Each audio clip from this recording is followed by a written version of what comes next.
Olá, pessoal. É, a gente vai retomar aqui essa audioaula falando sobre os biomas. Os biomas costumam ser assim um assunto bastante cobrado em Enem, né? E ainda mais esse ano que a gente teve tantos problemas ambientais, inclusive alguns biomas específicos como a Amazônia, como o Pantanal, né? Então acredito que esse assunto deva ser cobrado de uma certa forma no Enem. Bom, para começar, vamos lá, a gente tem aqui esse lindo colibri, né, esse lindo beija-flor, para nos inspirar aí nessa manhã, ou tarde ou noite, quando vocês estejam vendo a apresentação. Aqui eu coloquei o planeta Terra para a gente lembrar que, na verdade, ele é um conjunto de ecossistemas, né? São várias as regiões aí habitáveis do planeta, seja no ar, seja na terra, seja no mar. São várias as regiões habitáveis e favoráveis à vida. E o que a gente chama de bioma, na verdade, é aquele conjunto aí de animais ou de vegetais que se agrupam numa determinada região, com condições favoráveis aí à vida deles. Então é isso que a gente chama de bioma. Um reforço aqui, bioma é um conjunto de vida vegetal e animal construído pelo agrupamento de tipos de vegetação que são próximos e que podem ser identificados em nível regional com condições semelhantes de sobrevivência. O primeiro bioma que eu quero trazer aqui para vocês é a Mata Atlântica. A Mata Atlântica deveria estar bem pertinho aqui da gente, né? Porque a gente mora próximo ao litoral, entre aspas, mas é próximo ao litoral. Então, toda essa região que margeia a costa aqui, né, brasileira, toda essa região aqui que está apontada aqui em verde, é o que a gente considera aí de Mata Atlântica. Na verdade, essa imagem seria a Mata Atlântica na sua totalidade. Hoje em dia, a gente tem só uns pontinhos dela ainda preservados, né? Existe uma estimativa de que somente 5% da Mata Atlântica, considerando esse 100% aqui, tenha sido preservado.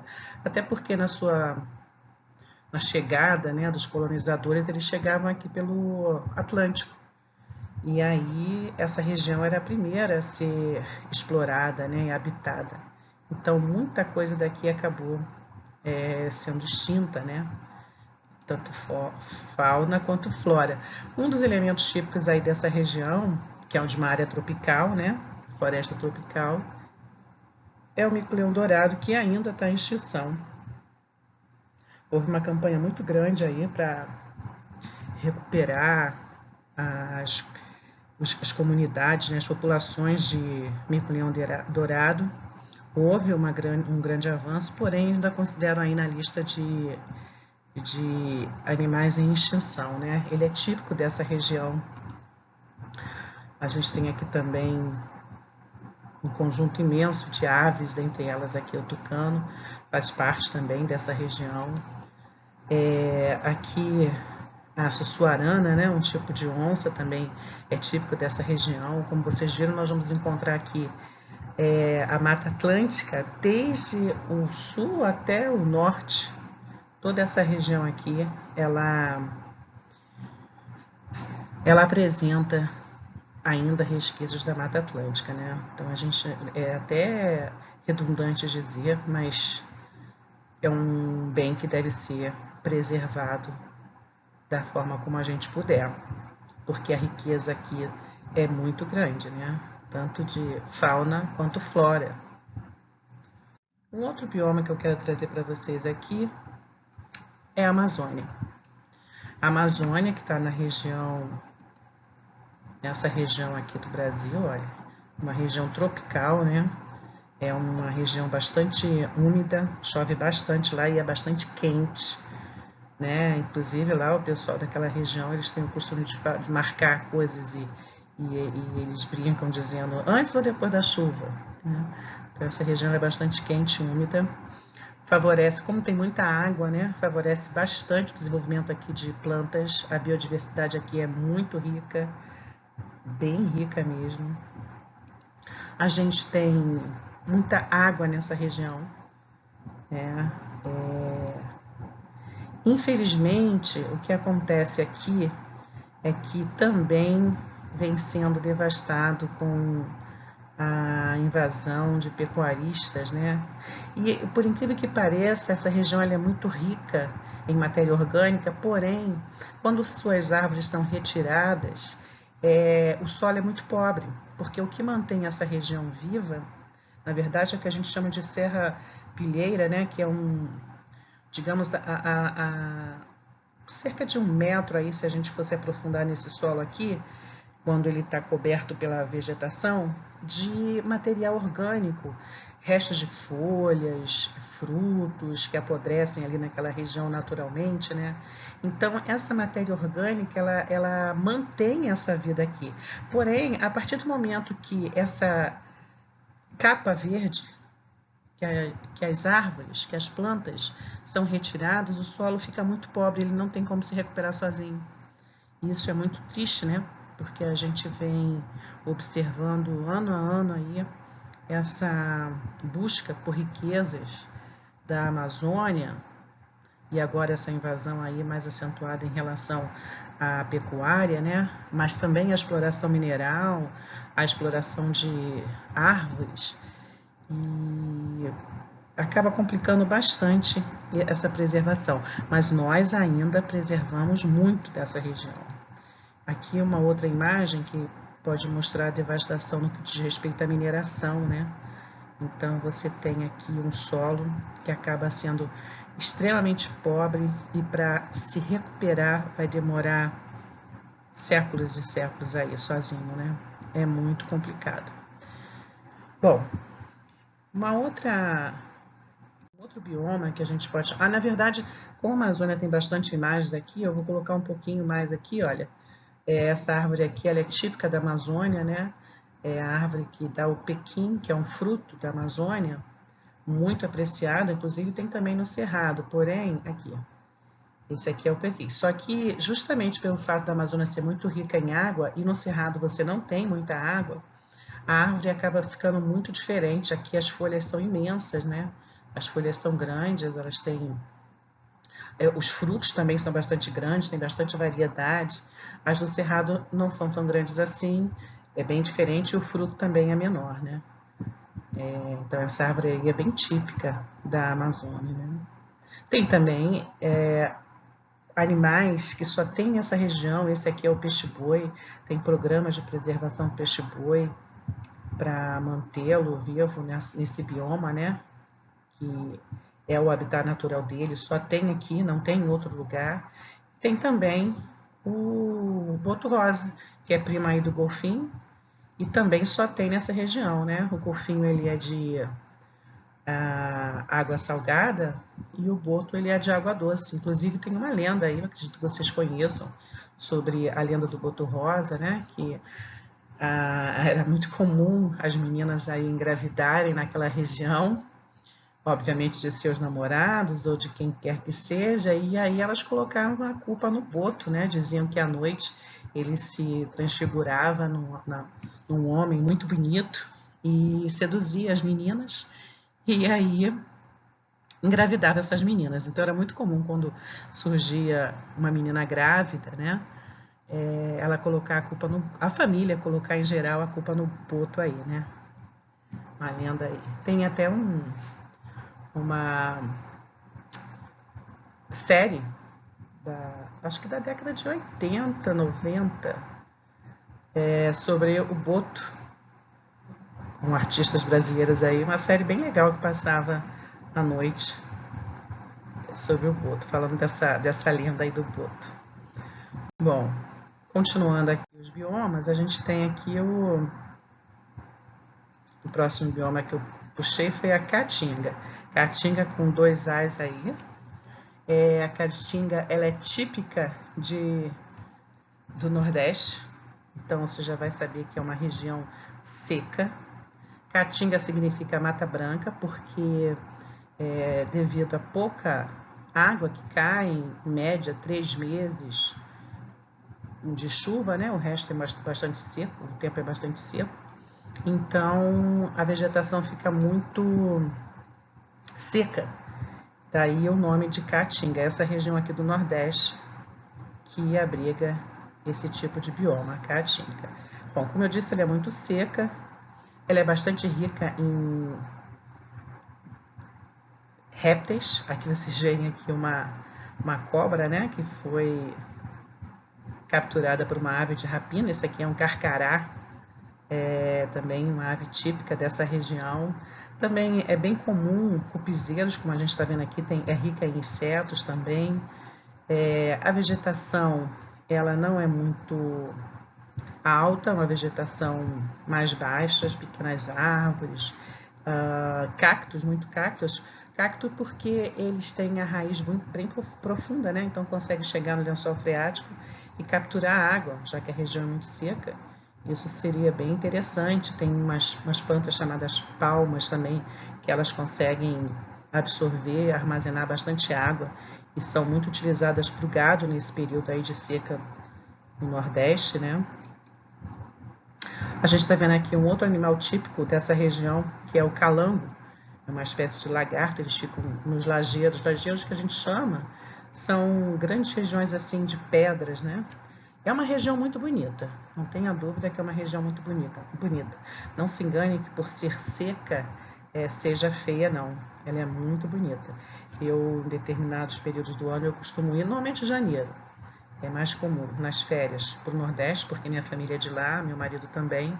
E aí eu fico ali entre Natal, no Rio Grande do Norte, e João Pessoa, na Paraíba, né?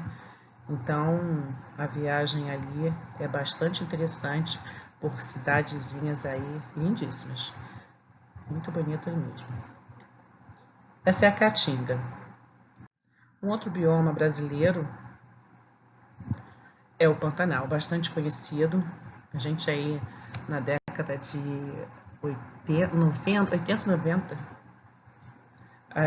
teve a novela Pantanal, que fez ele ficar mais conhecido ainda, né?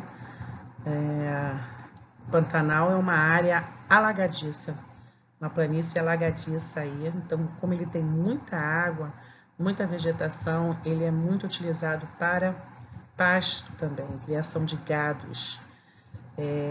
Tem aqui garças como aves típicas nessa região, tem o tuiuiu também, que é esse pássaro aqui, muito bonito, é bem típico dessa região, né? Vocês já ouviram falar também que no Pantanal tem muita sucuri, né? Aquelas cobras, jacaré de papo amarelo, é típico também dessa região. É uma região muito rica. A onça pintada, sem dúvida nenhuma, ela não aparece só nessa região, mas a onça também aparece aqui, tá? E esse ano sofreu um baque imenso aí com as queimadas que aconteceram nesse período aí, inclusive da pandemia, né? E houve uma perda imensa, tanto da flora quanto da fauna no Pantanal. A região típica aí do Pantanal é o Mato Grosso e o Mato Grosso do Sul. Ele não é tão grande, uma região tão extensa, assim, não pega uma região tão extensa do Brasil, mas, em contrapartida, é uma região bastante rica, né? Então, a gente tem aí essas características do Pantanal. Um outro bioma que a gente tem que chamar a atenção são os pampas gaúchos, né? Pampa é uma região de planície com muita gramínea, né? Uma região bem verde, bonita, muito bonita. Hoje é bastante utilizada para a criação de gado, cavalos também. Essa foi uma característica que agarrou ali nos pampas gaúchos, né? Então tem muita criação de cavalo ali naquela região.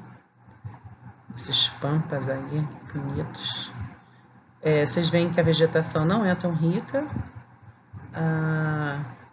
porém são paisagens muito bonitas. Um outro bioma que a gente tem aqui é o Cerrado. O Cerrado, ele vai abrigar uma região bem grande do Brasil. Olha aqui, ó, você pode ver que tem aqui desde o Nordeste até aqui, mais para aqui, para o centro-oeste, né? essa parte rosa aqui toda faz parte do bioma do Cerrado aí. O Cerrado, ele é muito rico em biodiversidade. O que é biodiversidade? É a diversidade de seres vivos, né? Alguns acreditavam até que a Amazônia fosse mais rica em biodiversidade, de fato ela é muito rica, porém tem muita repetição de espécies lá, né? E o bioma do Cerrado, ele tem por metro quadrado a maior variedade de espécies, né, distintas. Então ele é bastante rico, apesar de não ser tão úmido quanto a Amazônia, né? Não tem tanta umidade nele. Mas o período em que ele está com chuva, ele é belíssimo e encantador. Você vê aí, ele pega parte de Minas, parte de São Paulo, ali no Nordeste ele vem descendo, olha. Aquela região centro-oeste também é bem abraçada ali pelo Cerrado, né? Você tem aqui no Cerrado muitos vegetais, como eu falei, muita variedade vegetal. Também tem plantas, o pequi, né? Como eu disse, só que não são tão grandes quanto lá na Amazônia. Você tem uma variedade de animais, como lobo-guará, que é típico dessa região, anta, animais como tamanduá-bandeira, também é típico dessa região, bastante insetos, aves. É uma região também muito rica, bastante rica aí. Agora, um grande problema que essa região vem sofrendo é com a desertificação, porque assim como acontece na Amazônia, o solo ele é pobre. Então, se tira essa vegetação natural dele, é muito utilizado para pastagens, né? Então, quando você tira essa vegetação, ele fica um solo muito pobre. Uma outra coisa que acontece quando ele é utilizado, por exemplo, para a agricultura, é que se faz um trabalho de calagem, né? Tornando esse solo aí, que ele é muito ácido, básico. E ele perde completamente as suas características naturais. Então, a recuperação natural dele é muito difícil, demoraria aí milhares de anos para acontecer. Então, a gente vem observando a desertificação dessa região, o que é uma lástima, né? Daí o alerta para que a gente possa preservar esses biomas brasileiros, que são tão ricos. Um último bioma que eu trouxe aqui são os mangues. Típico brasileiro, tipicamente brasileiro, um bioma tipicamente brasileiro. São regiões alagadas, né? Saloba está entre o rio e o mar, então você tem ali um bioma bastante importante de preservação, porque muitas vezes espécies marinhas vêm se reproduzir nessa região, deixam ali os seus filhotes, né? Por um tempo, para desenvolvimento, e depois, obviamente, que essas espécies elas vão voltar para o mar. Mas alguns até chamam de berçário ali essa região. Ela é uma região muito rica de muita matéria orgânica, ela tem muito enxofre e ela fede, né? Por conta desse enxofre ali, tem uma região assim, é uma região que tem um cheiro muito característico. A gente aqui próximo, ali em Caxias, né, Duque de Caxias ali, Ilha do Governador, você ainda vê um pouco ali de mangue, só que é uma pena que a gente também vê nesse mangue muito material de lixo, muito lixo. A gente às vezes é muito ignorante, né, no que se toca à preservação de meio ambiente. A gente não se dá muita conta ou não se dá o trabalho de perceber o quanto que nossa mão pesa para essas regiões, né? Então é muito complicado lidar com essa situação. A gente precisa bastante que essas próximas gerações aí se conscientizem o mais rápido possível dessa riqueza, para a gente preservar mais ainda isso que a gente tem, né? É muito típico dos manguezais, além dessas características que eu falei em relação aí aos animais, né, que usam até como berçário ali a riqueza da matéria orgânica. As árvores, elas têm são chamadas de pneumatófica, né, essas raízes aqui que elas crescem e acabam embicando aqui, porque como são regiões que muitas vezes são alagadas, para não prejudicar a oxigenação dessa vegetação, elas têm essas raízes que se prolongam acima do nível aqui da água, né? Para captar o oxigênio mesmo, né? Então, são as pneumatófagas, né? E você tem também aqui a criação de ciris, caranguejo, né? Muito típica aqui dessa região também. É isso, pessoal. Eu vou explorar um pouquinho mais aí esse assunto nas próximas aulas, mas eu queria que vocês tivessem uma visão geral. Já são 20 minutos de conversa aqui e eu vou ficar por aqui, tá bom? Bons estudos aí para vocês. Beijão.